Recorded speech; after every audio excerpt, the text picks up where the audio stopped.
Hello students, मेरा नाम ब्रजेश कुमार है और आपका हमारे यूट्यूब चैनल में स्वागत है। स्टूडेंट्स, हम लोग पढ़ने वाले हैं आज संधारित्र का संयोजन चैप्टर 5 पढ़ रहे हैं और 4 पढ़ रहे हैं। और 4 में हम लोग चैप्टर का नाम है संधारित्र एवं परावैद्युत। ठीक है, तो उसी में हम पढ़ रहे हैं संधारित्र का संयोजन। तो भैया संधारित्र का संयोजन 2 प्रकार से किया जाता है। ठीक है, और 2 प्रकार से किया जाता है, जिसमें से पहला अपना है श्रेणी क्रम संयोजन और दूसरा क्या है, समांतर क्रम संयोजन। हम पहले पढ़ेंगे श्रेणी क्रम संयोजन। ठीक है, श्रेणी क्रम खत्म होगा फिर हम पढ़ेंगे समांतर क्रम। तो श्रेणी क्रम में होता क्या है, पहली बात तो कि हम धारिता को कम करने के लिए, किसको कम करने के लिए, धारिता को कम करने के लिए हम संधारित्र को श्रेणी क्रम में जोड़ते हैं। किसको कम करने के लिए, धारिता को कम करना है तो किस क्रम में जोड़ोगे, श्रेणी क्रम में। फिर कहता है कि यहाँ पे जो संधारित्र हैं अलग अलग, इनको जोड़ना कैसे है।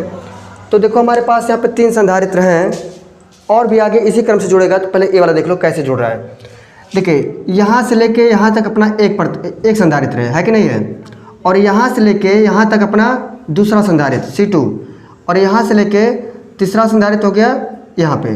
ठीक है, तो 3 संधारित्र हैं, तीनों की धारिता देखिए, इस पहले वाले का C1 है, इसका C2 है, इसका C3 है। जोड़ना कैसे है, हम लिखेंगे ऐसे लिखेंगे कि पहले संधारित्र का दूसरा सिरा दूसरे संधारित्र के पहले सिरे से जुड़ा होता है। तो जोड़ दिए ना।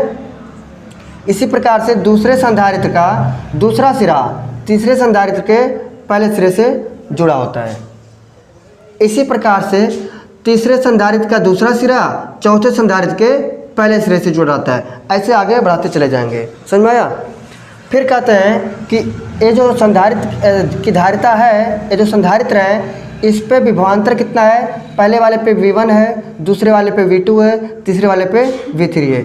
हम यहाँ पे अगर V वोल्ट का विभवांतर जब से जोड़ते हैं तो अलग अलग संधारित्र पर अलग अलग विभवांतर हो जाता है, एक नहीं होगा। अगर सभी पे एक समान होता तो केवल V लिखते हैं हम। ठीक है, तो अलग अलग हो रहा है, इसलिए हम क्या लिख रहे हैं, V1 V2 V3 dot dot आगे बढ़ता जाएगा। इस संधारित्र पर जो आवेश है सभी पर समान है, समान है, प्रकृति का है, समान परिमाण का है, लेकिन प्रकृति कैसे होता है, विपरीत। इधर वाला धनात्मक है, इधर वाला ऋणात्मक है।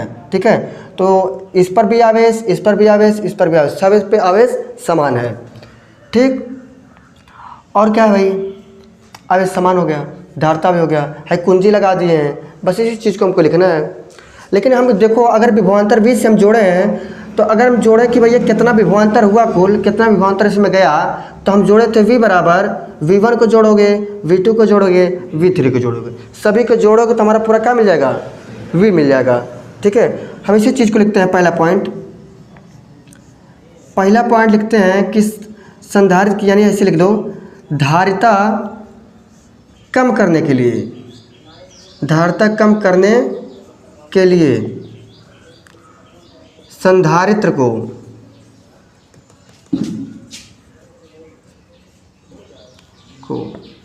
श्रेणी क्रम में जोड़ते हैं। किस क्रम में, श्रेणी क्रम में जोड़ते हैं। मेन पर्पज इसका यही है कि हमको धारिता कम करना है, सही है, इसीलिए ऐसा करते हैं। दूसरा लिखना है कि भाई इसमें जो बता रहे हैं, पहले प्रतिरोध का दूसरा सिरा, दूसरे प्रतिरोध का तीसरे, ऐसे टाइप का। प्रतिरोध नहीं, सॉरी, हम अगर बीच में बोले होंगे प्रतिरोध तो उसके लिए सॉरी, ये संधारित्र है। ठीक है, प्रतिरोध के लिए हम कैपिटल R से लिखते हैं, प्रतिरोध है, हो सकता है बीच में बोले होंगे तो उसके लिए सॉरी। यहाँ पे क्या है, प्रतिरोध नहीं बल्कि क्या है, संधारित्र है। तो लिखते हैं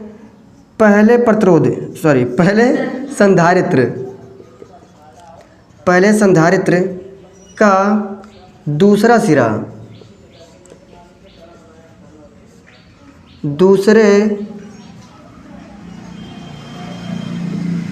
संधारित्र के पहले सिरे से, दूसरा संधारित्र का दूसरा सिरा, पहले संधारित्र का दूसरा सिरा दूसरे संधारित्र के पहले सिरे से, तथा तीसरे संधारित्र का पहला सिरा दूसरे के दूसरे से, यानी दूसरे संधारित्र के दूसरे सिरे से जोड़ते हैं। सही है ना।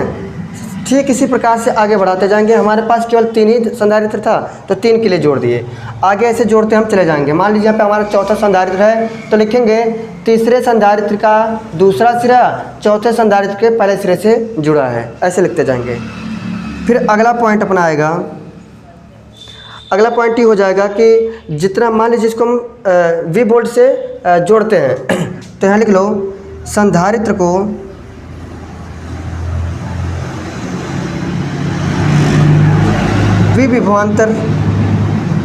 विभवांतर से संयोजित किया जाता है, यानी जोड़ा जाता है, विभवांतर से जोड़ा जाता है। तो प्रत्येक संधारित्र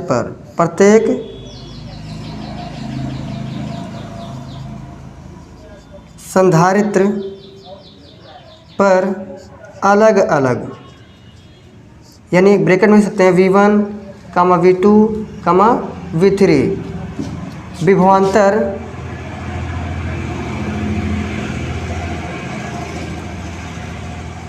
हो जाता है या अलग अलग विभवांतर में बट जाता है, ऐसे भी कह सकते हो। तो इतना बात समझ में आया। हम लिखे हैं कि धारिता को कम करने के लिए श्रेणी क्रम में जोड़ा जाता है संधारित्र को। तो हम जोड़े कैसे हैं, पहले प्रतिरोध का दूसरा सिरा दूसरे प्रतिरोध के पहले सिरे से जोड़ते हैं, दूसरे प्रतिरोध का दूसरा सिरा तीसरे प्रतिरोध के पहले सिरे से जोड़ा जाता है। इस प्रकार से इसको लिखे हैं हम। फिर लिखा है संधारित्र को विभवांतर से जोड़ा जाता है तो प्रत्येक संधारित्र पर अलग अलग विभवांतर यानी V1, V2, V3 हो जाता है। तो अगर हम देखें तुल्य विभवांतर कितना हुआ, तो तुल्य विभवांतर देखते हैं तो हम कह सकते हैं V बराबर V1 प्लस V2 और प्लस V3, यानी सभी का अलग अलग हो जाता है विभवांतर। लेकिन तीनों को अगर हम जोड़ें तो क्या हो जाता है, पूरा फिर से विभवांतर पूरा हमको मिल जाता है। इसको हम समीकरण 1 बना लेंगे। समझ आया इतना। अब यहाँ पे एक चीज़ और है, प्रत्येक संधारित्र की जो आवेश समान है, तो इस चीज़ पता है कि प्रत्येक संधारित्र का आवेश समान है, इसको लिखने की जरूरत है नहीं। फिर हम लिखते हैं कि पहले संधारित्र पर विभवांतर कितना मिल रहा है, तो लिखेंगे पहले संधारित्र पर विभवांतर,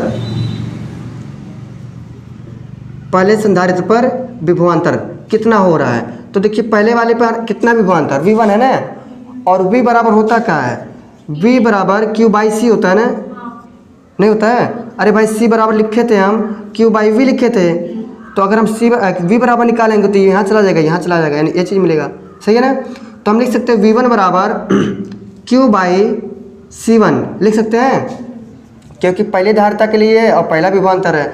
तो ये बन जाएगा समीकरण कितना, समीकरण 2 बन जाएगा। इसी प्रकार से फिर आगे लिखेंगे दूसरे संधारित्र पर विभवांतर। तो दूसरे पे क्या निकलेगा, V2 बराबर हो जाएगा Q/C2 नहीं हो जाएगा। इस समीकरण कितना बन गया 3। ऐसे हम तीसरे को निकालेंगे, तीसरे संधारित्र पर विभवांतर। तो तीसरे के लिए निकालेंगे V3 बराबर क्या हो जाएगा Q/C3। ये कितना बन गया 4 बन गया। तो हमारे पास 3 संधारित्र था और तीनों की जो विभव है इसको हम लोग पा गए। ठीक है। अब एक चीज़ और पता है, वो क्या है, ये पता ही है कि यदि हम संयोजन की तुल्य धारिता निकालें तो संयोजन की धारिता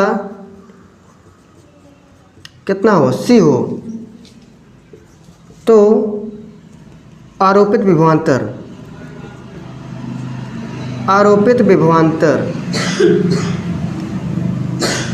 कह रहा है कि अगर तुल्य धारिता, जैसे यहाँ पर हमारा C1 C2 हो रहा है ना, तो अगर कह रहा है कि तुल्य धारिता C हो केवल, तब विभवांतर कितना होगा। तब देखिए V बराबर हो जाएगा Q/कितना C हो जाएगा। इस समीकरण कितना बन गया 5 हो गया। अब देखो समीकरण 1 2 3 4 5 बन गया। V1 यहाँ पे रखेंगे, V2 यहाँ रखेंगे, V3 यहाँ रखेंगे और V5 जो है मतलब जो समीकरण हमारा 5 है ये कहाँ रखेंगे, यहाँ पे। हम लिख सकते हैं समीकरण 2 3 4 और 5 को किस में रखना है, 5 को समीकरण 1 में रखने पर, 1 में रखने पर देखिए क्या मिलता है। समीकरण 1 यहाँ पे है ना, V बराबर V1 plus V2 plus V3। समीकरण यही है हमारा, कौन सा, पहला। हाँ तो रख रहे हैं, देखो रख रहे हैं हम। V बराबर क्या पाए थे हम, Q बाई सी, तो हम लिख देंगे Q बाई सी बराबर, फिर लिखेंगे Q बाई C1 से लिख रहे हैं, प्लस Q बाई C2, सही है ना। फिर तीसरे के लिए क्या निकलेंगे, Q बाई C3। सभी का मान रख दिए ना। अब कोई बचा है, नहीं बचा है। इतना समझ में आया। अच्छा एक चीज़ कॉमन चीज़ देखो दिख रहा है, यहाँ पे Q है, सब में Q है, तो हम कॉमन कर सकते हैं ना। तो अगर हम Q को ऐसे लिख दें Q बाई सी और इधर वाले को लिख दें Q, और अंदर बचेगा 1/C1 प्लस में 1/C2 प्लस में 1/C3, नहीं बच जाएगा। Q का गुणा 1 में करोगे Q मिल गया, Q का यहाँ पर करोगे, फिर सब में करेंगे, बारी बारी से मिलता जाएगा। अगर हम Q से Q को काट दें तो कोई दिक्कत नहीं। 1/C बराबर 1/ कितना हो जाएगा, C1, 1/C2 प्लस 1/, हम कहाँ पा गए, संधारित्र नहीं पा गए, श्रेणी क्रम वाला। अब एक चीज़ नोटिस करना कि जब हम प्रतिरोध जोड़े थे तो श्रेणी क्रम में ऐसे नहीं आता था, व्युत्क्रम रूप में समांतर क्रम जोड़ नहीं पाता था। तो इससे थोड़ा सा तुलना कर लेना, नहीं तो भूल जाओगे और कहोगे सर जी हम लोग पढ़े श्रेणी क्रम में डायरेक्ट जुड़ता है, सी बराबर C1 C2 C3, तो ये थोड़ा सा उल्टा है, ठीक है। अब जान लो जब हम समांतर क्रम जोड़ेंगे तब वो आ जाएगा C बराबर C1 C2 C3, ऐसे बनेगा। इस समझ में आया कि नहीं आया। इसको कॉपी करो, 2-1 पॉइंट और लिखा दे रहे हैं इसमें।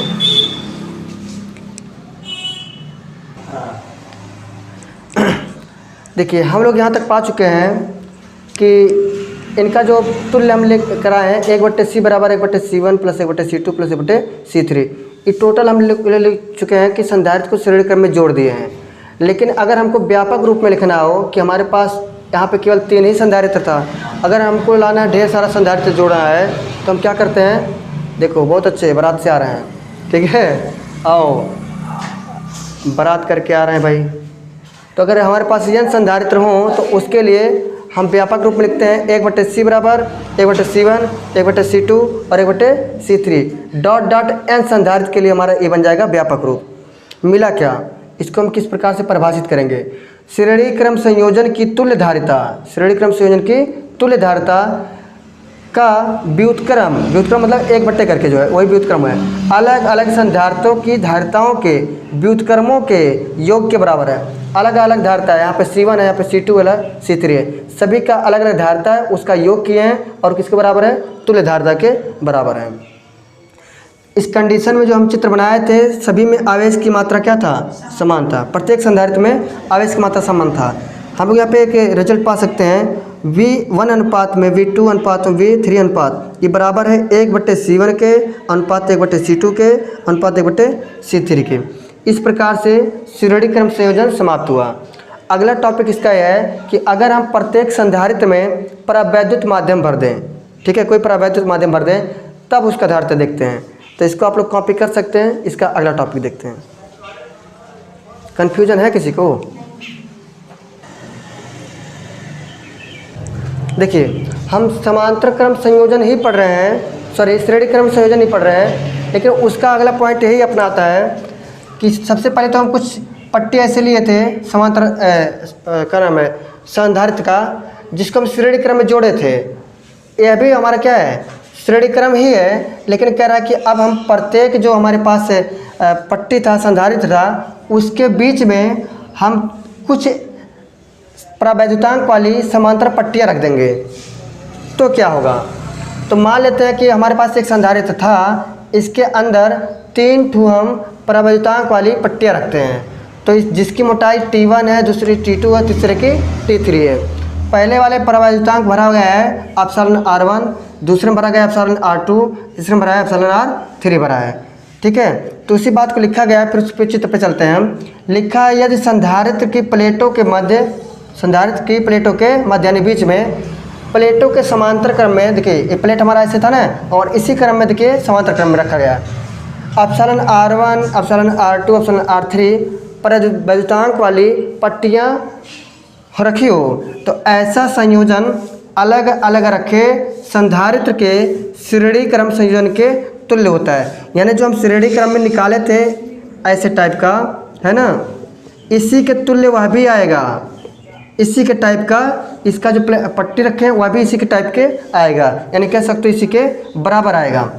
देखिए जब तुल्य संयोजन किए हैं इसी वाले को, तो हम क्या बना लिए इसको, हम इसको बना लिए हैं संधारित्र टाइप का चीज़।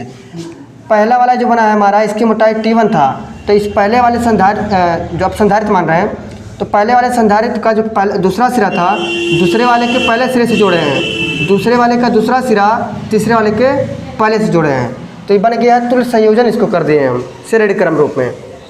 ठीक है, अब यही चीज़ अब देखते हैं। इसका पहला पॉइंट हम लिख सकते हैं कि पहली पट्टी के लिए धारिता, पहली पट्टी के लिए धारिता, तो क्या मान सकते हो, पहली पट्टी के लिए धारिता कितना मान लें, C1, तो C1 बराबर लिख सकते हो, एक चीज़ पढ़े हो परावैद्युतांक के लिए पढ़े हो, A एप्सिलॉन नॉट और एप्सिलॉन R1 अपान में कितना T1, इसको हम लोग पढ़े हैं, ध्यान से देख लेना। ये जो होता है A एप्सिलॉन नॉट और एप्सिलॉन R1, इसमें जो परावैद्युतांक भरा है, और अपान में उसकी मोटाई, जो इसकी मोटाई है उसी को लिखा जाता है। अगर हम दूसरी पट्टी के लिए निकालें तो दूसरी पट्टी की धारिता, दूसरी पट्टी के लिए